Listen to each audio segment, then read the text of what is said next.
Welcome back, everyone, to another sports card episode. Today, I want to talk about HGA grading. What is HGA grading? How does it compare to PSA?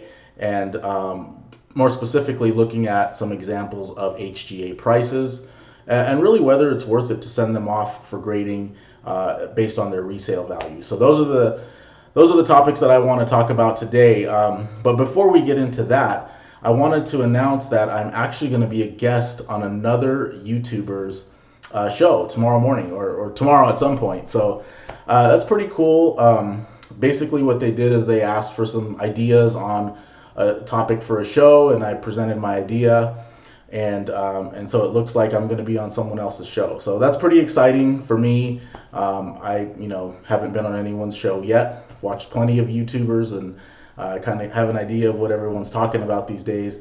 But what I'm going to talk about is basically my buying strategy on Star Stock, which I've covered in a couple of videos. So just want to get that out there because I still believe that's probably the easiest way to make money in the sports card hobby currently, even in the down market. So anyway, that should be exciting. The channel is called Slab Talk, so SLAB Talk. You can look that up on YouTube. I'm assuming it's going to drop tomorrow at some point. I know we're gonna record it tomorrow morning, so just look out for that. Of course, I'm gonna send out the video as soon as it comes out. I'll be sending it out to all my friends as well, just to take a look and let me know what you think. So with that said, let's go ahead and take a look at HGA grading. So just to give a general overview, PSA is the main grading company in the hobby. That's where everybody submits their cards to basically, hopefully get some good grades and resell them on the open market for a nice premium. PSA has been around forever, at least to my knowledge, over 20 years. And that's kind of one of the reasons they're the standard in the industry right now. HGA is actually a brand new company. I believe they just started this year, 2021. And one of the things that appeals to me as a collector are the design of their slabs. They're very nice. They actually can design it so that it matches either the uniform or the card design. And they kind of have different variations of that. So it's a little bit more unique, and it makes it look like it's more for a collector, which I actually like. And one of the things that on this kind of journey that I've gone through of rediscovering the hobby is I just really find that I enjoy collecting. I want to collect players that I actually enjoy watching, teams that I root for, and cards that look nice. So HGA is appealing in that sense because your card's just going to look better than it does in a PSA slab. And we'll take look at a couple of examples, but I wanted to more focus on the resale value of the HGA cards. One of the things that I've noticed with other grading companies, because there are other competitors to PSA, the big one is Beckett Grading Service, who's also been around about as long as PSA. But some of the other ones that are not quite as well known don't resell for as much. And so it's interesting because it's the exact same card, but depending on who grades it, it will depend on the resale value in the open market. So the big concern is, what can I resell my HGA graded card for? It's kind of funny because I went to a card show in Fairfield in April, and one of the guys who came along with us in the group had an HGA 9.5 Luka Doncic rookie card, and nobody had any idea what it was worth. Because there just weren't any on the market. I think the safe assumption would be to say that it was worth something less than a PSA 10. And I believe that he probably could have sold it for more than a PSA 10, again, just because nobody had one.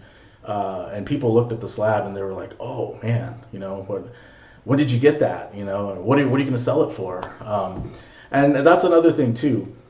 If you have a card, if you're not married to the card and you see people eyeing it and wanting it, sell it. I mean, that's the best time to sell, because from what it looks like now, you could probably buy that same card back today for maybe half of what it was worth back in April. So just a tip there that I've noticed when you're actually at a card show, it's great because you can see what people like. You can see it in their eyes, you can see it in their excitement. And that's also one of the cool things about the hobby too, is there is that excitement. If you go to a card show, you will see the collectors and just people at the show. It's not really all just about what did I pay for the card and what can I resell it for. It's really not like buying and selling stocks, because there's this either attachment to the team, attachment to the player. There was one guy going around the show saying that he personally collects Zach LaVine. So he's just looking for any Zach LaVine, maybe an auto, maybe a card with a piece of his jersey.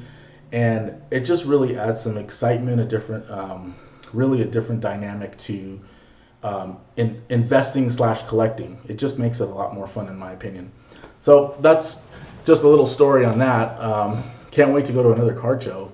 So let's go ahead and take a look at some of these HGA prices. The first one I pulled up is Luka. I couldn't find an HGA 9.5, so I did find an HGA 9.0, and I put that on top here. And the last sale was May 21st. So that was the most recent sale that I could find, and I'm comparing it to a recent sale of a Luka PSA 9. Excuse me. And you can see the HGA 9 sells for $333. The PSA 9 sells for $325. Basically the same. It's more or less, these are the same price for each of these cards. And unfortunately, I couldn't find an HGA 9.5. I wanted to compare that to a PSA 10, but we're going to go ahead and look at some other cards and take a look at the 10s. So the next card I pulled up was Ja Morant, Prism-based rookie card. So this is a very high pop count card, just like the Luka. And that just means that there were a lot of these cards graded. I want to say in the neighborhood of 20 to 30,000 cards were graded, and probably over 10,000 PSA 10s. In the sports card hobby, that is considered a very high population count. And you're going to see that for more recent cards, modern cards, like these 2019, 2020 Prism-based cards. So I looked at the 9s. The Ja Morant 9, again, older sale, but this was all I could find. HGA 9 sold for $100. PSA 9 sold for, I pulled up an HGA 9.5. This was a really old sale for $133.50. Let's look at his PSA prices. So you can see his PSA 10 sold for $240, and I compared that to the HGA 9 $133.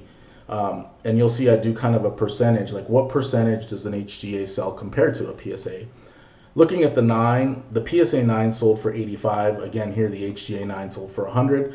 This was an older sale. I would argue that this card would probably sell for around $85, if not slightly less. What I'm going to show is that many of the PSA 9s sell for approximately the same price as an HGA 9, which is interesting. I don't know how difficult it is to get an HGA 9, but at least it's something to note as far as resale value. So here I put the Ja Morant. An HGA 9.5 is about 55% of the PSA 10, and that's just what I found for the Ja. I looked at Zion, another very highly printed card, highly graded card, so there's a pretty high pop count on these. Looking at his PSA 10 recent sale, dipped below $400, so this one sold for $389.99, and his PSA 9 sold for about $130, so that's also gone down in value. Looking at his HGA, the 9.5 sold for $277, and his HGA 9 sold for $160. Again, this is an older sale. It was all I could find. One of the reasons that there just aren't that many HGA graded cards on the market. They just opened up in January. Probably a lot of people submitted 60-day orders, so those might start to come back. But they also cap. I wanted to kind of give an idea of how HGA works. It's really interesting. They cap the number of cards that they accept per week, and I believe initially it started out at 3,000 cards per order, per time slot. And they have 2 time slots, Tuesday at 2 o'clock, Friday at 6 o'clock. And what they have is they have a waiting room and kind of a lottery system. So you have to log into the waiting room 15 minutes before, and at 6 o'clock on the dot, they open the waiting room and kind of run, it's basically a lottery. So you get a position, and if you get an early enough position, you will actually get in to put your order in. And they limit your order to, currently it's 9 cards. So if you win the lottery, you get to submit 9 cards to HGA. and that's how it works. So I actually did get in today. Today is Tuesday, and I was able to submit another order of 9.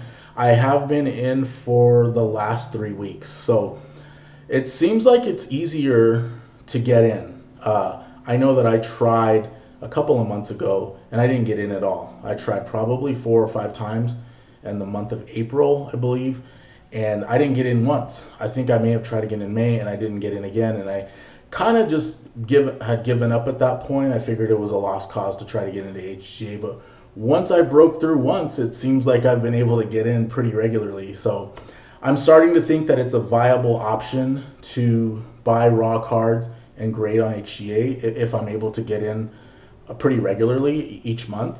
So that's why I started looking at the price, the resale value, just to see is it worth it to buy raw, submit, and can I make some money with HGA?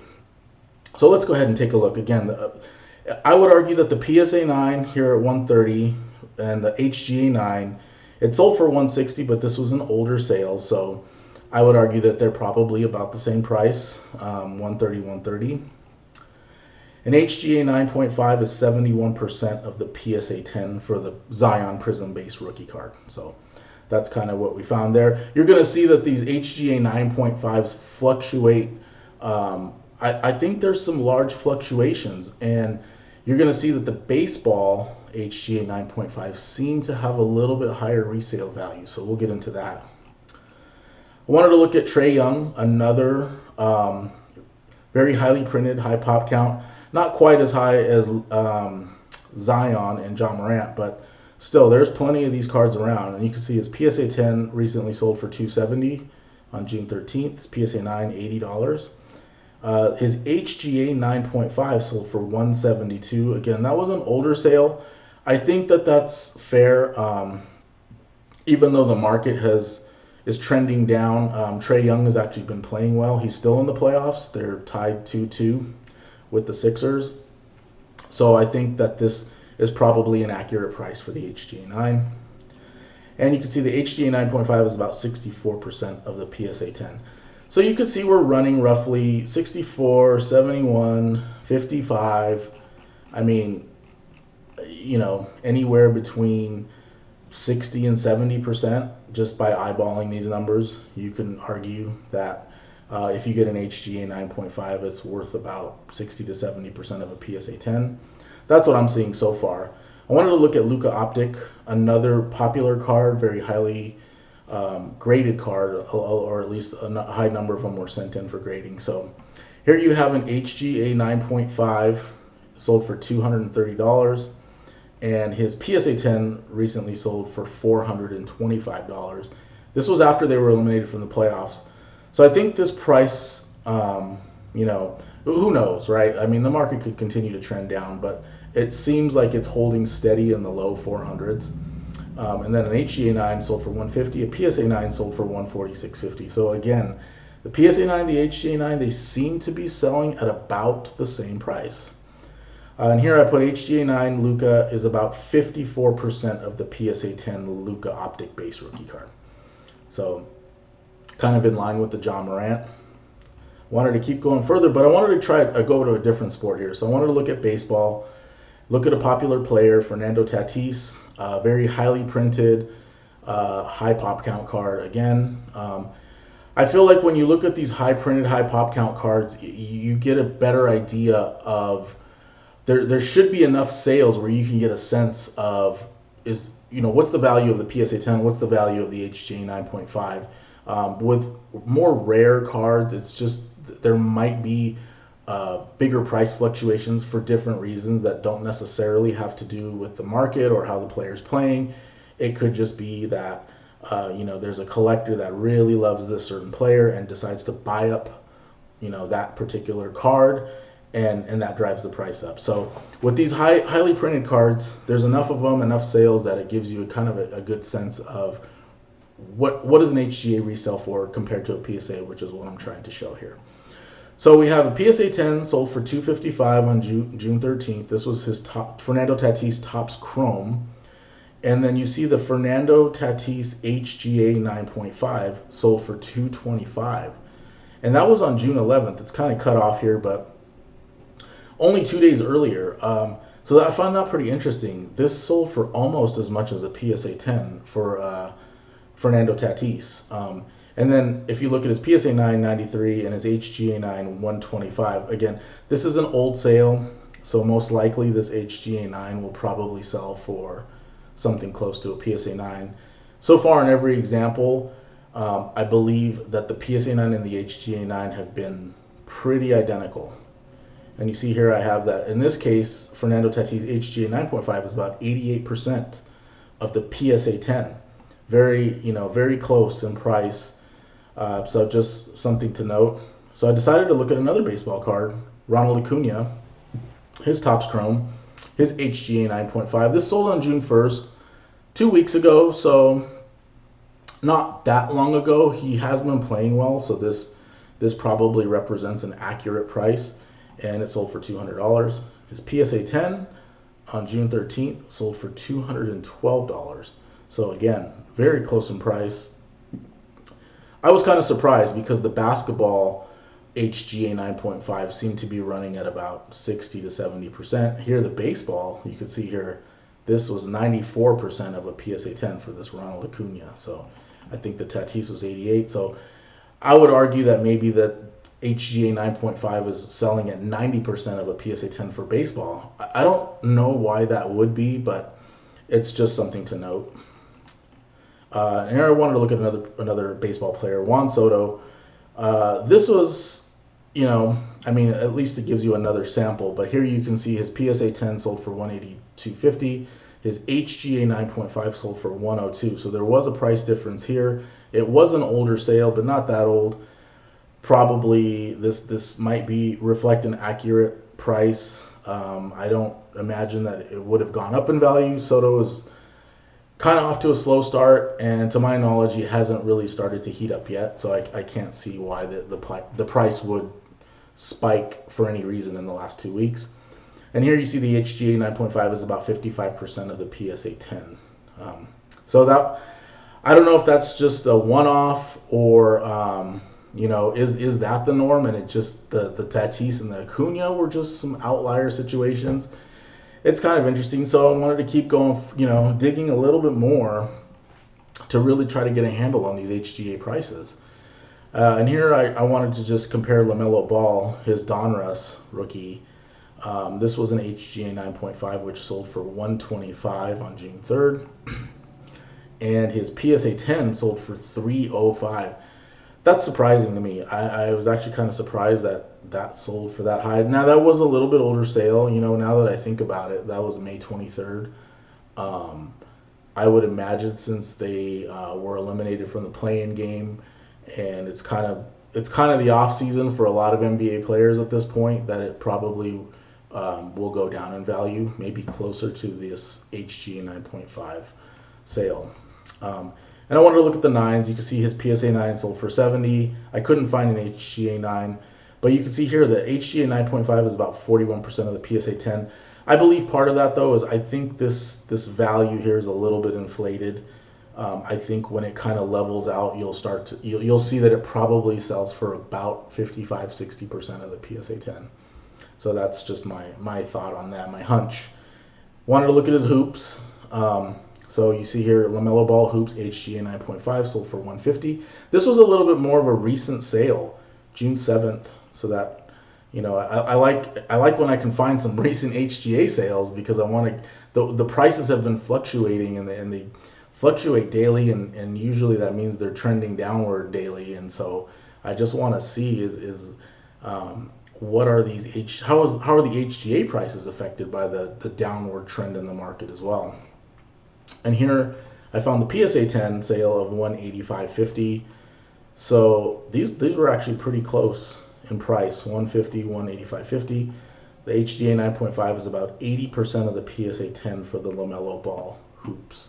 One of my theories about cards is when they're trending down in value. I mean, this LaMelo Ball hoops, when it first came out and the very first PSA 10s came on the market was selling for one, I think, sold for as high as $2,000, which is just insane. And then you saw it trending downward throughout the NBA season. Obviously, when he hurt his wrist, when he broke his wrist or broke his hand, his card started to trend down even more because the thought was that he was going to be out for the remainder of the season. And now you see it's kind of settled at 185.50. I feel like that price is so low that realistically there's not going to be much of a gap between a PSA 10 and an HGA 9. And I guess what I mean by that is if you see a PSA 10 card sell for $100, the HGA 9.5 is probably not going to be that much cheaper, because again, the prices are so low that maybe, somebody might just, they might bid up the HGA 9.5s more at such a low price. So it might squeeze them together, and kind of make them more comparable in value. Again, this is just all my own theory. I really don't know. This is the best handle I can get on HGA prices, but I was just kind of trying to make sense of why the HGA 9.5 is about 80% of the value of a PSA 10. So I calculated the overall average of all these cards that we looked at, and on average the HGA 9.5 trades for about 66.8% of a PSA 10. So at least that gives me a barometer. That gives me kind of a range that I can use when I purchase a raw card, particularly on StarStock. I can then kind of gauge if I were to get a 9.5, what would the card be worth? If I were to get an HGA 9, what would the card be worth? I can run that formula that I did in a previous video, and it would kind of give me a sense of what the potential ROI is on that. And also, I just like the HGA slabs better. So I'm looking forward to getting these cards back and continuing to use HGA. I believe that these resale prices will hold, at least in the short run. It's very risky to use a newer grading company because the word on the street is not set in stone yet. Public perception is really everything, and in the case of another grading company, I think what they did was they made promises they couldn't keep. It upset the card collecting world, and you saw the prices of cards in their slabs start to plummet after this incident happened. So it's a little bit risky to think long term, should I grade some of my cards with HGA 10 years from now? Is this card going to be worth 66% of a PSA 10? We don't know. What I'm doing right now is I tend to buy cards that I like for my own personal collection, and if I just want to keep them for a long period of time, I would like to look at them in an HGA slab. And if they go up in value, great. If they stay kind of flat, that's fine too. And one other lesson I've learned is just really not to overpay for cards. At least at this point, really kind of pay attention to the market, look at the trends, and kind of feel comfortable with, do I think this is a good long-term price for the card? Because again, with the market fluctuating, it's very possible that you could have bought at the wrong time and you just saw a dramatic decrease in certain cards that you would have purchased. So in order to kind of maybe level out those drastic fluctuations, I'm really only looking to buy cards that are kind of on the floor of wherever they were when they started, and particularly now with the downward trend in the market, there's a lot of buying opportunities. So if there's a card that I really, really wanted, I'm looking to see, is this a good time to buy? But even then, that doesn't necessarily mean I'm going to pull the trigger. I'm just going to be more cautious and watch more sales happen on eBay. I think that's one lesson that I learned. Really not to fall victim to FOMO, fear of missing out. So that's something that I think everybody's vulnerable to. I think that would be my takeaway from this. And also, really collect what you like. Collect what you like. Grade with the grading company that you want to see your card. If you're looking at your cards, and you like looking at your collection, you want to see them in a nice slab, go with something that looks good. It doesn't always have to be PSA. So anyway, that's my takeaway. Again, look for me tomorrow on Slab Talk. It's the Slab Talk card show. and on YouTube, and I will definitely try to send it out to most of the people that I know watch this channel. And thanks again for watching, and I will see you on the next one.